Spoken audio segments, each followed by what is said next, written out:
What is up, guys and girls? Hurricane Liz here, back with another Walmart video. And yes, I'm babysitting a bald doodle. It can't get better than that. But today we're going to talk about the 5 biggest and most common pitfalls in Walmart dropshipping, particularly two-step dropshipping. We're going to talk about that and how to avoid them so that you can make the maximum amount of money possible on Walmart. So I'm fired up about the whole situation. The doodle's not too fired up because she got sheared. Let's do this. All right, so today we're going to talk about how to avoid common mistakes on Walmart, specifically two-step dropshipping. This can also apply to dropshipping, standard dropshipping on Walmart in general, but it applies to primarily two-step. But there's a lot of similarities, at least with the potential problems that you can have. And we'll also talk about how to avoid those particular problems, because you don't want to get in too much trouble with Walmart, because unlike Amazon, it's a lot more difficult to get a Walmart account.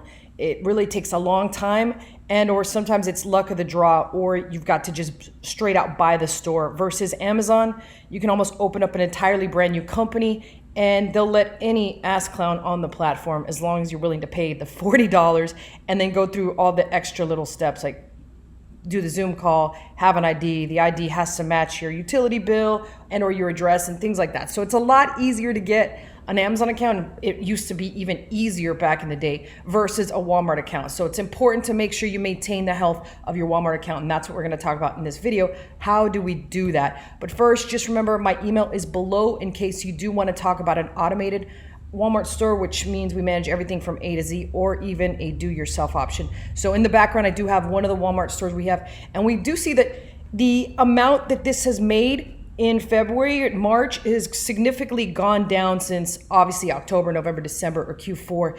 Even January is really good, and I talked about that in a previous video. But once we start rolling around, like right now going into the spring, sales decrease, and then they decrease even further up until about July, August is when you see a pickup again, particularly when kids go back to school.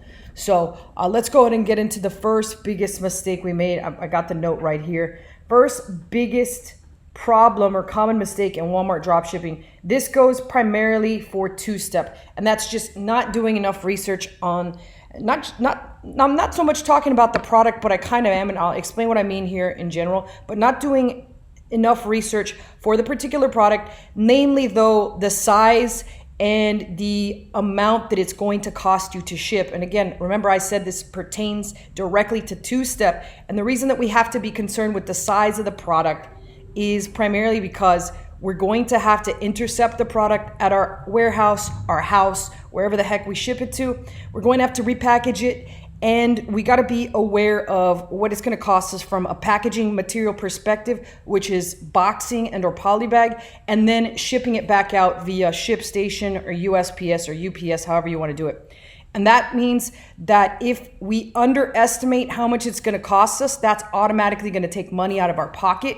We like to primarily stick to products that are under a pound. Obviously that's ideal, but there are cases where you're going to come across a product that is a lot heavier than that, and it's worthwhile from a margin perspective. You're just going to make a pretty decent chunk of change if you do take that extra step to drop ship it. It's going to cost you a lot more, but it certainly is advisable to more or less stick to products under the pound mark, because they tend to be anywhere from about $3.80 some cents all the way up to like $5. The max that we like to pay is 6 something, but there are instances again where I said if the profit is enough on a larger item, then we're the hell with it. We'll ship this thing and make some more money. So that's really important. Always do your research on your products.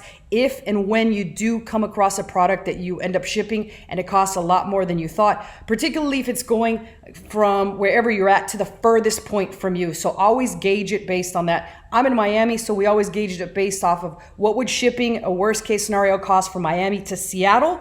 That is our worst case scenario. For you, it's just dependent upon where in the country you're at, whereas you want to gauge it how far out would be the furthest point. So like if you're in the middle of the country, you can go either direction. If you're in LA, you want to gauge it off of like New York or even Miami, and then so forth. Like I'm in Miami, so it's Seattle, vice versa from Miami. So that's the number one biggest pitfall or common mistake people make when doing two-step dropshipping is not enough research on the product. Number two common pitfall is ignoring the shipping time. So as we know, we live in a society where people want their shit faster, as fast as possible. In fact, Amazon has the option of getting it the same day, which is kind of ridiculous if you think about it. So people tend to not be too patient to wait for things. So you got to make sure that you modify your shipping templates on Walmart and that you give yourself a little extra time. Keep in mind, it's going to take approximately 2 to 3 days to get the product from Amazon itself. Then you're going to get it in the warehouse, so it'll take about a day, 2 maximum for turnaround. And then again, depending on where in the country it's going, anywhere from 3 to 6 days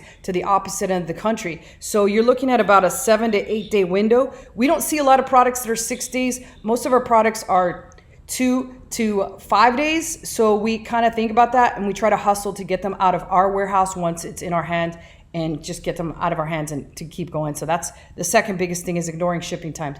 The third biggest pitfall is not monitoring inventory. And that goes on both ends of the spectrum. You got to monitor what's in stock on Amazon, and then you got to monitor what you have in stock in Walmart, because there's sometimes where it is replenishable from Amazon and Amazon has plenty, but you lose focus on Walmart and you stop adding more inventory once it starts selling off quickly.